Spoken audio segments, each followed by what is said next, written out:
Ngayon, ang isa pang practical comment is you follow somebody na nakikita mo, kita na niya yung purpose niya.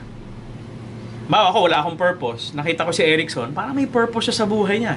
Sumasama ako, and then I found my purpose, and then later, yung kanang kamay natin, na lost din, nagkaroon ng purpose. So, people will always say, hanap ka ng magandang trabaho. Kami hindi. Follow a leader na merong purpose. Tapos, after a while, kakasama ko kay Erickson, nagkaroon ako ng purpose. And then, I attracted somebody na wala ring purpose, and then, nabigay rin natin yung purpose na, dito ka pala. Parang ganon. So, mahirap yung wala na akong purpose, tapos sasabay ako lagi sa'yo, wala ka rin purpose. Pareho tayo. Pareho kayong wala rin. Anong ginagawa mo ngayon? Wala kang ginagawa. Inom tayo. Actually, that was me. Ganyan ako, lalo na nung hindi na ako nagme-med. Tapos nung nag-umaarte ako, hindi ko rin masyado sure ano ba talaga ang gusto kong gawin. Kasi I'm acting and it's okay. Happy naman ako. Pero hanggang dun na lang ba? Yung I'm always asking, ano pa ba? So it's nice na nung na-meet ko sila Richard, and then I also met Erickson, yung nagturo sa kanya ng purpose. Being around people who know where they're going, ano yung gagawin nila, saan sila papunta, may vision sila, klaro. Yun yung mga tao na hanapin nyo. Para just by being with them over time, you have to be patient na lalabas din kung ano talaga yung purpose mo. So, para practical lang, kaming dalawa, we follow people like Francis Kong. Si Francis Kong, one of the highest paid inspirational speakers. We follow him, we talk to him, nagkakape kami. Grabe, pag kinausap mo si Francis, may trabaho siyang maayos. Pero kita mo yung purpose niya, ang lalim yung beyond work. Si Francis, kahit na wag mo siyang bayaran, panagsalita siya, alam niya yung purpose ng buhay niya. Sobrang alam niya.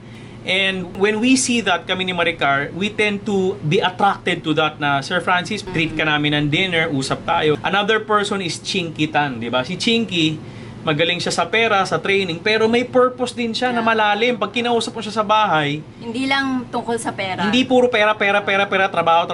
Kasi minsan, just be honest, yung mga ibang Chinese kasi, pure Chinese ako. Pero one thing I do not like minsan sa Chinese culture is they all talk about money, puro pera lang.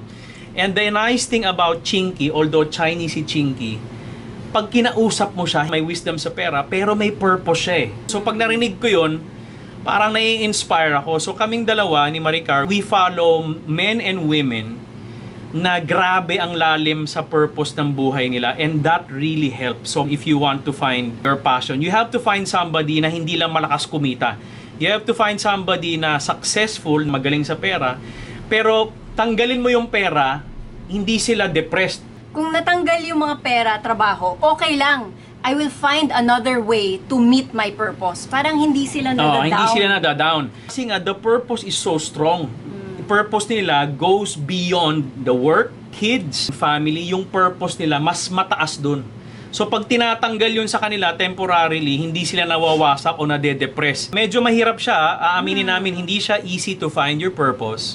But do not ever give up. Kasi God does not make trash people. Hindi ka ginawa para maging basura. Super true. Okay, so it's nice when you find your unique purpose na ikaw lang pwedeng gumawa. Napakasarap to know that, I was born to do this.